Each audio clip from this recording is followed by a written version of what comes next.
So thank you very much for that introduction, Meg, and thank you to all my colleagues that have spoken before, particularly to you, Christian, because you've done an incredible amount of heavy lifting in terms of explaining some of those fundamental processes here at the Egypt Centre and how they work with the department and the structure of the department as well. So with that, you've set the groundwork, and I'm just going to dive into a specific aspect of my research that is developing, and it really is it's very different from the other research that I'm engaging with the landscape of ancient Cyprus and its reception.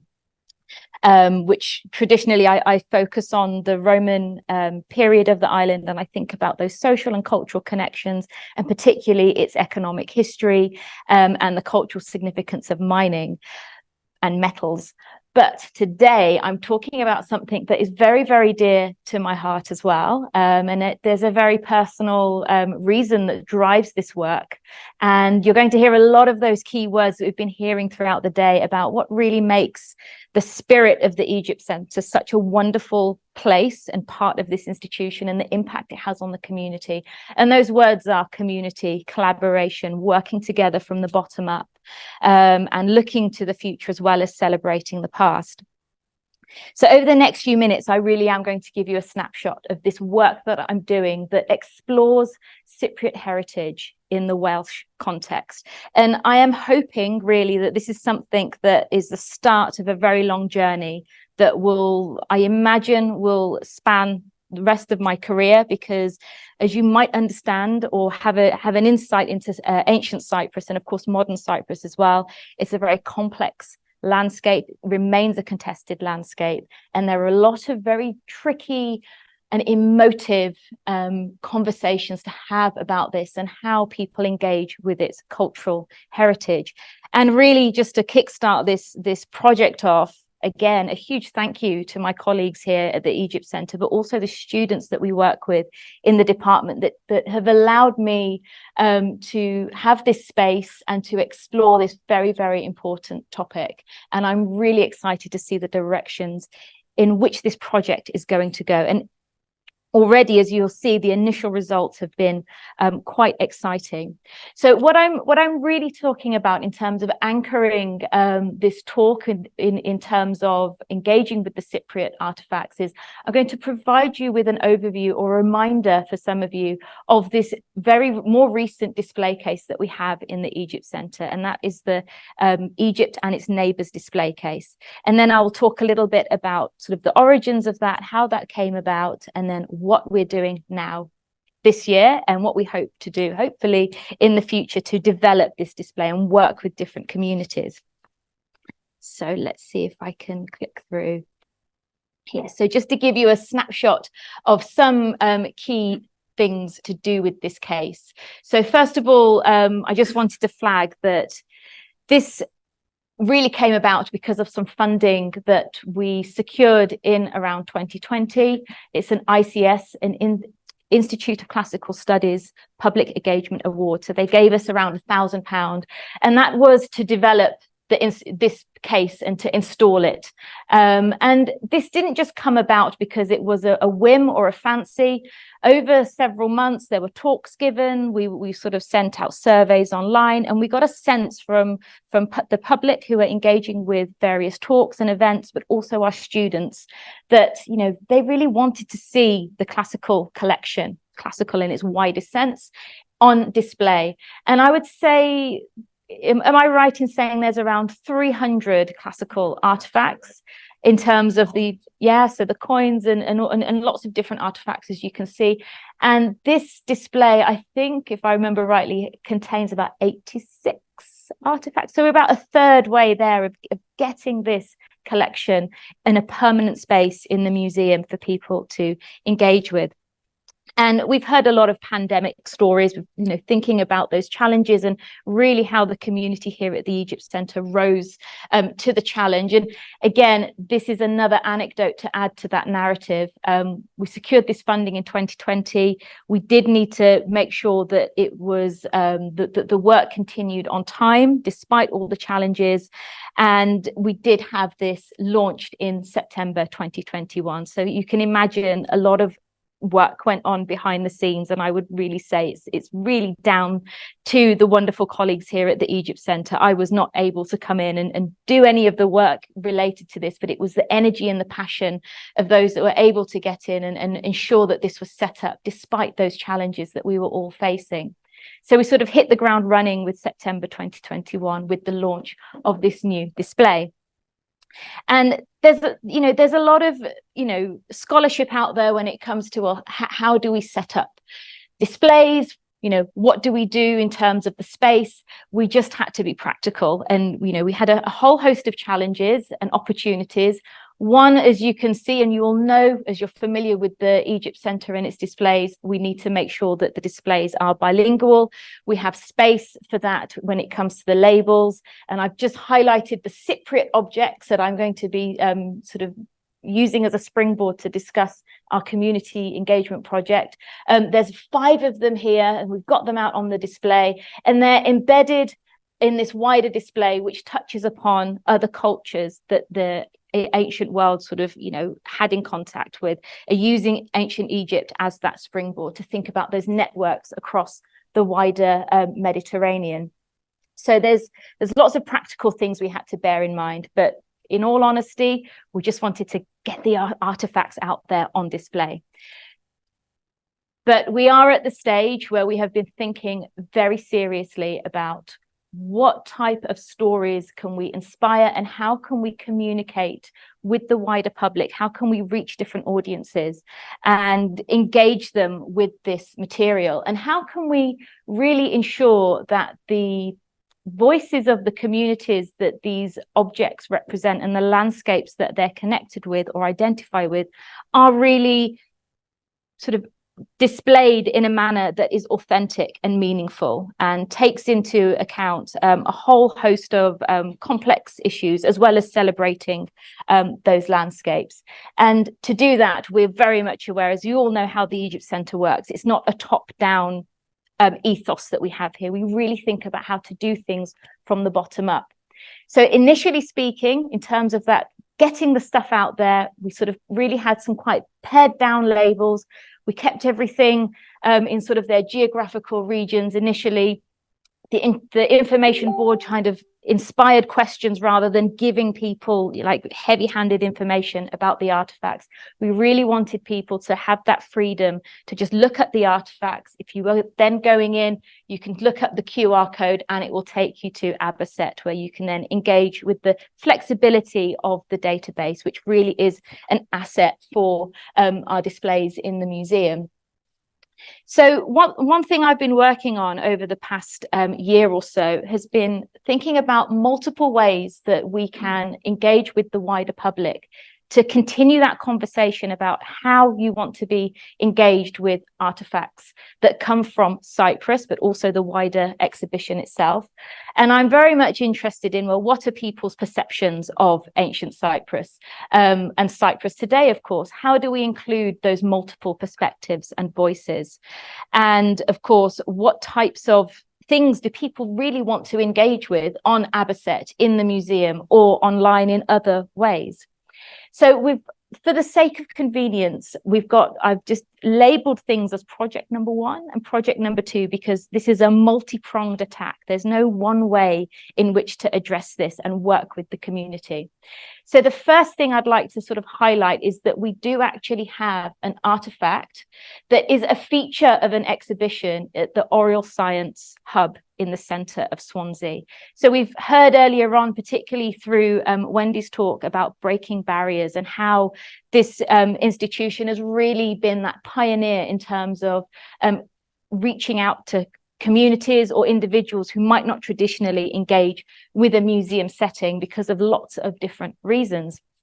And the Oriel Science Centre is a hub that really does do that because of its location in the centre of town and the type of opportunities that it offers different people to engage with different aspects of university research. So what we did for this display was we took one artefact, which is from our Cypriot collection, which is a small terracotta horse. It's a very cute artifact, and we did choose it because of its popularity when it comes to people engaging with that wider Egypt and its neighbours display. And what we did was we worked with different students and experimenting with different applications to replicate this object. Obviously, we couldn't put it directly into the Oriel Science exhibition space, but what we have here is an illustration, a set of archaeological illustrations that was produced by a former student of ours who was working on a graduate training program. So we've got those on display for people to engage with. We've got some 3D models of the horse as well. So if you go into the Oriel Science space, you could pick them up and have a look around. And we've also got the 3D scan on a sort of digital device for people to engage with interactively as well. And we've heard a little bit about the impact of engaging in different ways with object handling and looking at artifacts through stills and sort of moving imagery. And really, I remember when Ken and Meg were sort of photographing the horse for the first time, and they sort of said, "Oh gosh, you can really see, you know, there's like a thin fingerprint or a thumbprint on the horse, and you could then start to access the objects in different ways." Now, what we've done with the Oriel Science Hub is the exhibition will run for about a year, hopefully. And as you can see in this image here, there are some boxes, okay? So they're sort of scattered around the display. And what this is a very rudimentary voting system. So what I'm hoping to get, and I've already had my first set of data, and I'm quite surprised by it, but I've got a few questions to follow up with the Oriel Science about this. But basically, they go in, they tally the volunteers and the staff at Oriel Science, they take account of the daily visitors, and every day they count how many tokens people are putting in these. So they're voting for their favorite type of engagement. I'm going to be upfront, there are flaws to gathering data in this way, you know, particularly, I mean, one example is when we were there at the launch, I think one thing we clocked was somebody put 2 or 3 little tokens in one box themselves. So I was thinking, did they understand the voting system, or are they just really super keen about handling the horses and they just wanted to give it three coins, 3 tokens? So that there are sort of issues to be upfront about regarding how the data is gathered, because, you know, we're not 100% in control. We've been working with the Oriel Science team to gather that.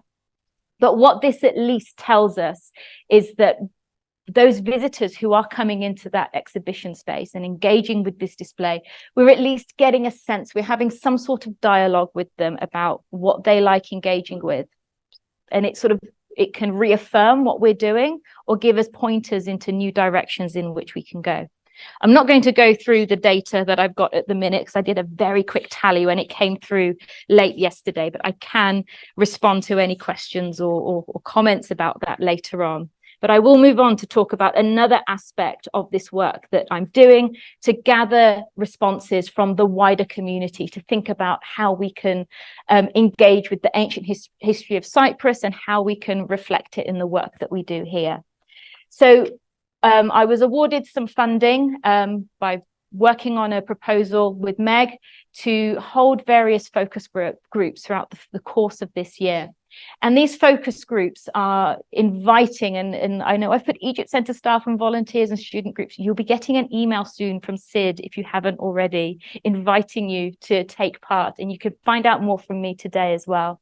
But the purpose of this is I am really keen to speak to people in focus groups where we're doing object handling as part of those conversations, to talk about the perceptions of ancient Cyprus, the display, and perhaps some more complicated, topics to do with Cypriot heritage.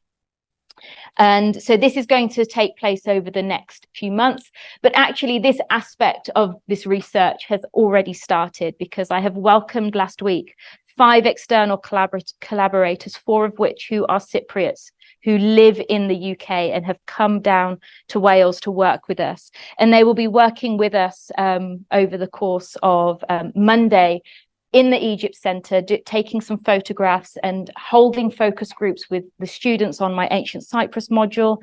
And we will be having some conversations around Cypriot heritage and what it means to be Cypriot in this context, and how do we even get close to thinking about having some very difficult conversations about museums and the role they have and the wonderful work they do, but also the challenges that we have to address when it comes to the history of certain artifacts and that history of archaeology with certain landscapes. And of course, I'll keep it brief, but with Cyprus, it's always complicated, and it always has been. So you know, it's a very challenging thing to do. I will admit, and I'm more than happy to admit this as a British Cypriot myself, it's a very difficult thing for me to do. And it's a place that I find myself feeling quite vulnerable, but I feel safe as well, because I've got this really collaborative team here at Swansea that give me the space, and of course give other researchers or other individuals who identify with this landscape to the space to then articulate those feelings. And I really cannot underestimate or undersell how important that is when it comes to well-being, and of course having those conversations that can go in all kinds of directions.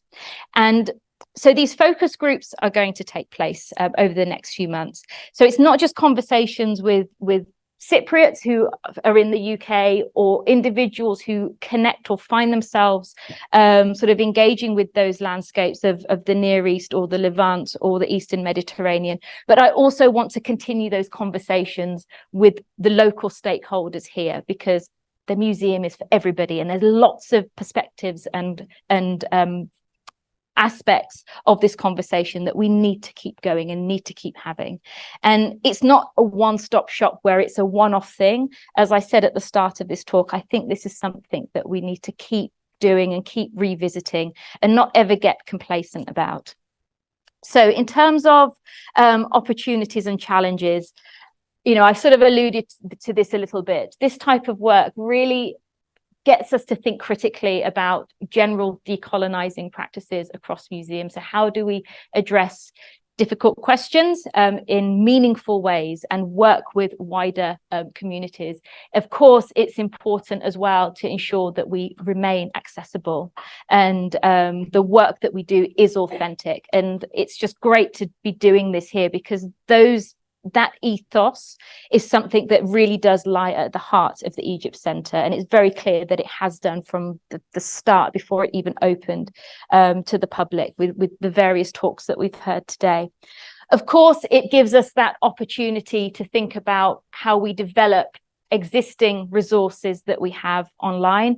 We heard in Sam's talk earlier on, there's all these wonderful trails representing different age ranges, different languages, different communities. And, you know, I don't want to assume that people who come from Cyprus, or people who sort of identify with that landscape and its wider region, that they want a particular resource. I want to ask people directly and get those responses from them and work together. So we might find that we end up with recordings or trails in Turkish, in Greek, you know, in Arabic, in English, in Welsh. It'd be just great to sort of see what those responses are. And I'm really looking forward to that. And again, it's all about breaking down those barriers and making it, having those conversations with people about why do they come to museums? What do they want to get out of them? And if people think that a museum space isn't for them, you know, why not? And what can we do to really make them feel even more welcome? And as I say, the Egypt Centre we're in a wonderful position to do this. In terms of challenges, I'm not going to go into this in lots of detail, because I've already sort of alluded to some of the challenges of gathering data, particularly with that example of the voting system from the oral science. Again, with this other strand where I'm looking at working with different focus groups, you know, it's very timely. There's a lot of administration that goes on behind the scenes. I think managing tensions when it comes to very emotive topics can be difficult to do. And also there's I've got this big question to address when it comes to the Egypt and its neighbours display. You know, we only have 5 or so artifacts from Cyprus and in the museum on display, and they're embedded in a wider collection of that focuses on the Egyptian world. So, you know, how do I reconcile that? How do I tell the story or work with others to tell the story of ancient Cyprus? What should the story be, or the stories be? So there's multiple perspectives. And how do we work with you know, the fact that, you know, we have this museum that really does, you know, the title is the Egypt Center, but there are classical objects in there. So how do we, you know, get that balance right? And of course, implementing suggestions. You know, we might get lots of feedback on initiatives and ideas that are really awesome and dynamic, but we have to be realistic about some of those limitations. And we've all sort of alluded to some of those today when it comes to space, time, cost. So those are things to bear in mind. I'm going to wrap up with the what's next. So this is just to give you a snapshot of myself, Ken and Meg. We were there at the launch of the Oriel Science Hub. So do go down, do check this out. There are lots of exhibits actually in that space that kind of touch on work that people in different departments have been doing with the Egypt Center. So that's really great to see, as well as our own exhibit. As I've mentioned, I've got my 5 guests here currently in Swansea, and we will be hosting a film screening which touches upon queer and migrant identities in the UK context. And that will take place on Monday after the work we've been doing in the Egypt Center throughout the day and working with the students. And of course, I've mentioned there's focus groups taking place after the first focus group that will kickstart this sort of next stage of this research on Monday.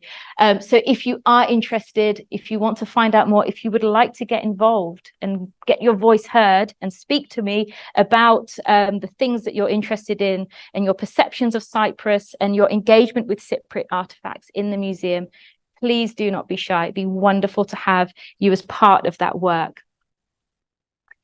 Really, just a huge thank you to everybody. So to all the different institutions that have made this project, or the start of this long-term project, kick off, but also a very heartfelt thank you, because there's so many people in this room who have been so generous with their time, with their information, with their, you know, energy, not just to do with this work, but to do with other work that I you know, is central to my research and to my teaching here at the university. So yes, thank you so much, everybody.